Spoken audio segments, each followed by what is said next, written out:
Élève Lando Norris, élève Oscar Piastri, élève Zach Brown, élève McLaren, enfin plutôt pas parents de McLaren bien évidemment, les copains pour donc les élèves Lando Norris et Oscar Piastri et clairement du côté de chez McLaren, et bah ce sont des élèves quasiment modèles mais qui sont arrivés un petit peu tard dans la classe, on va dire ça comme ça, qui ont fait leur révélation tard dans la classe, on va dire ça comme ça, du côté de chez McLaren avec donc du coup Lando Norris et Oscar Piastri.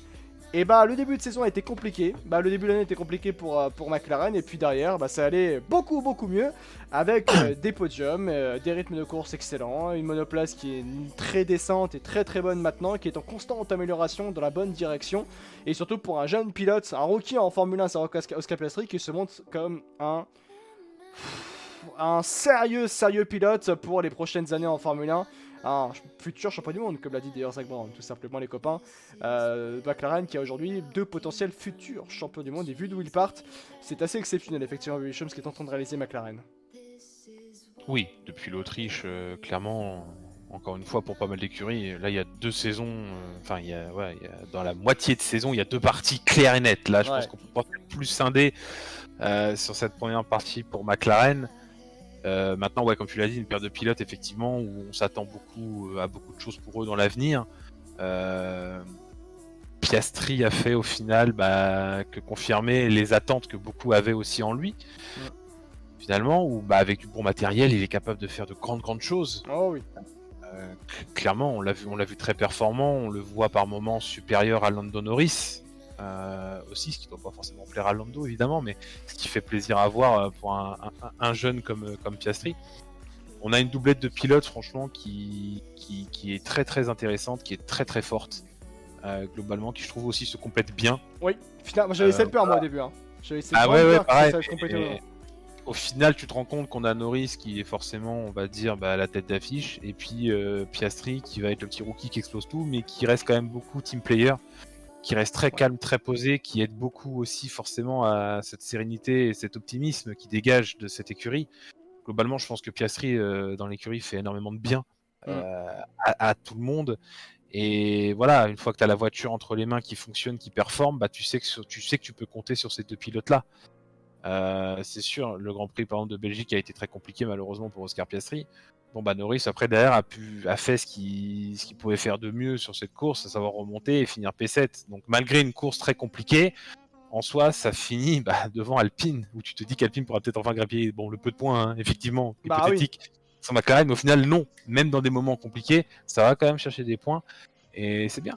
Non, franchement cette première moitié de saison est très surprenante. Très surprenante, effectivement, je pense que c'est le terme, mais il y a ce fait qu'aujourd'hui McLaren est en train de donner une leçon à quasiment toutes. Enfin, McLaren est en train de donner une leçon de développement à toutes les écuries à l'exception de Red Bull. Parce que la manière dont on est parti au début de saison, et là on en est aujourd'hui côté de chez McLaren, je ne sais pas si on se rend compte du rebond exceptionnel qu'a produit McLaren. Alors oui, c'est une écurie c'est McLaren quand même bien sûr, mais de là à aller récupérer 8 dixièmes entre le premier Grand Prix de la saison et l'Autriche pour ensuite aller aligner des podiums et aligner des grosses effectivement performances, que ce soit pour les 2 voitures aujourd'hui bien sûr pour Lando Norris mais également pour Oscar Piastri, c'est absolument exceptionnel. Il faut réellement tirer juste mettre en valeur et rendre hommage à McLaren et dire bravo, vous avez juste été exceptionnel. Et je pense qu'il faut le dire aussi, ils ont aussi donné une leçon à Alpine par rapport au projet, parce que Alpine, c'est surtout ça, parce que Alpine ça a beaucoup parlé en disant oui, on a une sérénité, on a une voiture saine, on est en constante amélioration pour finalement stagner d'une certaine manière, alors que McLaren, ils ont dit directement notre saison va mal commencer,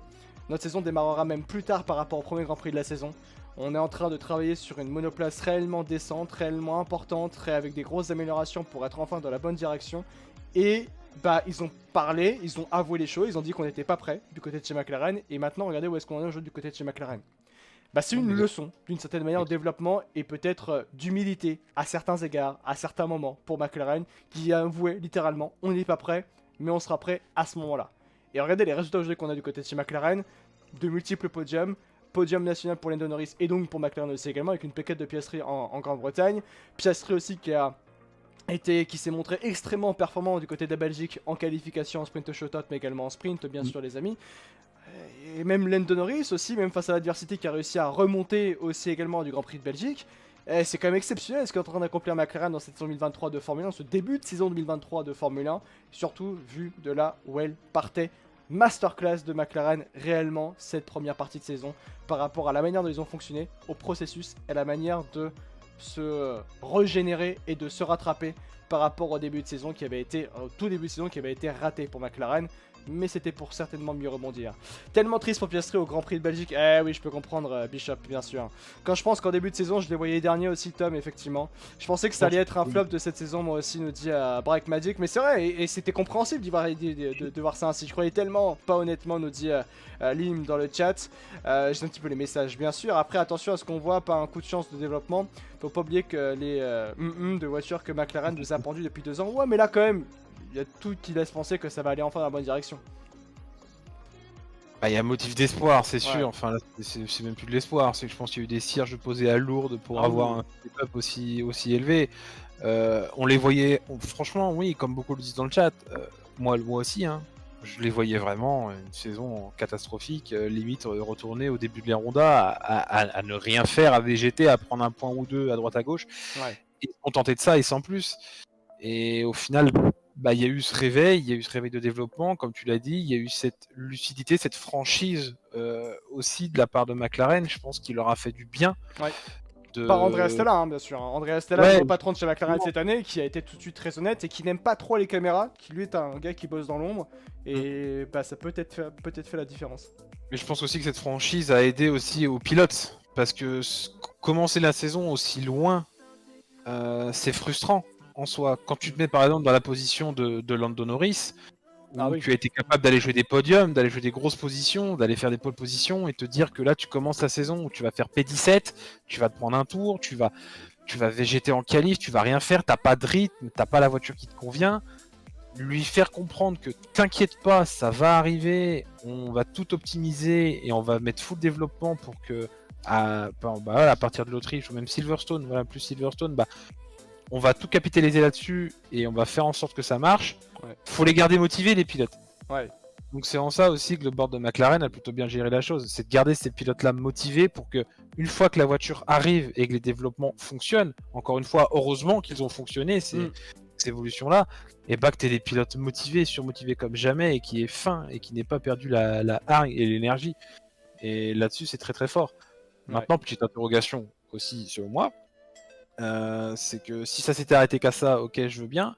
Par contre, il y aurait encore de gros updates qui arriveraient par la suite de la saison. Oui. Ça s'arrête pas à ça, hein. Parce qu'en fait, beaucoup de Indiana, ça s'arrête pas seulement à ça. Parce que McLaren ne prépare pas seulement 2020, enfin, continue pas à développer 2023, mais il prépare aussi 2024.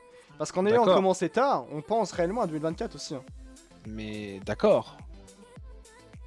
L'argent n'est pas infini. Je mets quand même une petite réserve. Je n'insinue pas grand chose encore. Je veux pas dire qu'ils ont triché. Il n'y a rien d'avis. Mais il peut y avoir un budget cap qui peut arriver. C'est ce que tu veux dire. En tout cas, je serais pas étonné qu'on m'annonce après l'année prochaine que McLaren ait pété le budget cap. Tu vois. Je peux comprendre. Il y a aussi, il est bon de rappeler, alors c'est pas une question de thunes, c'est aussi une question de temps sur Fleury. Parce qu'il faut rappeler où était McLaren l'an dernier. Ils ont beaucoup plus de temps sur Fleury aussi également. Et ça s'accentue au fil des années maintenant, les écarts en termes de soufflerie. Non, mais attention, bien sûr. Bien sûr, mais entre la corrélation soufflerie-piste, on sait très bien qu'il y a un monde. Donc, c'est pour ça, là, on juge que la première partie de saison, elle a été... Enfin, la deuxième, en tout cas, première partie de saison, a été juste stratosphérique. La première a été catastrophique. Maintenant, comment tu notes ça, toi ? Est-ce que tu notes ça sur la globalité ? Ou est-ce que tu retiens que le positif des 3 dernières courses ? Bah, je pense que alors, c'est pas seulement 3 dernières courses, c'est 4-5 hein, la course. Ouais, enfin 4 avec l'autre.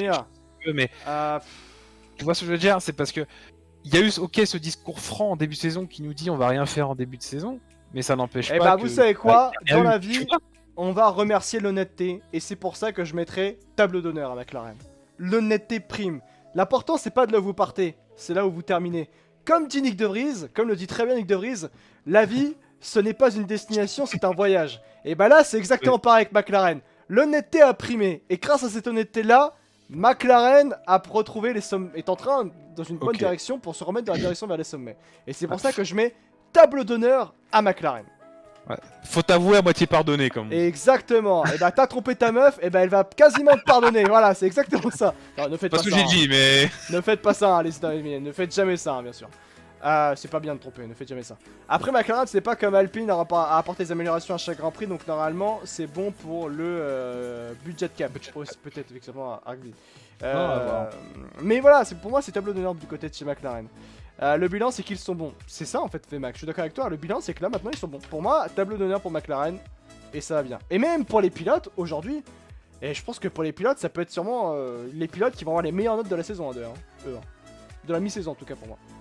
Moi, commençons par Lendo. Lendo, personnellement, le chat, sur 10, vous dites, Babychum, tu diras.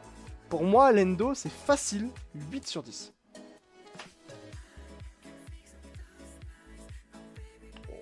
Ouais, allez, 8, allez. Ah, t'as les mettre 7, toi, c'est ça? Ouais, j'hésite entre 7 et 8, mais... Allez, va pour 8. Va pour 8 avec les podiums KE et tout, si tu veux. Allez, va pour 8. Piastri, je vais le mettre au même niveau que Norris, pourquoi? Parce que lui, en plus, il est rookie. Et sortir dans un première saison de Formule 1 et sortir de telles performances, et d'ailleurs, je crois que c'est l'un des meilleurs débuts de saison pour un rookie en Formule 1, d'ailleurs, ce qu'est en train de faire Piastri, dans l'histoire de la Formule 1, pour vous dire. Donc c'est pour ça que 8 aussi, je le mettrais, même s'il n'y a pas décroché de podium, mais il fait des performances exceptionnelles, Piastri. Je suis d'accord. Ouais, 8. Je mettrais pas 9 non plus, mais 8, parce que c'est quand même très très bon. Hein. Je peux pas te contredire, 8 pour les deux, pour moi ça me va très bien. Allez, on reste sur ça par rapport à McLaren. Table d'honneur pour McLaren, bien évidemment, dans ce conseil de classe autour de l'écurie de Tonton Zagmar. Les amis, on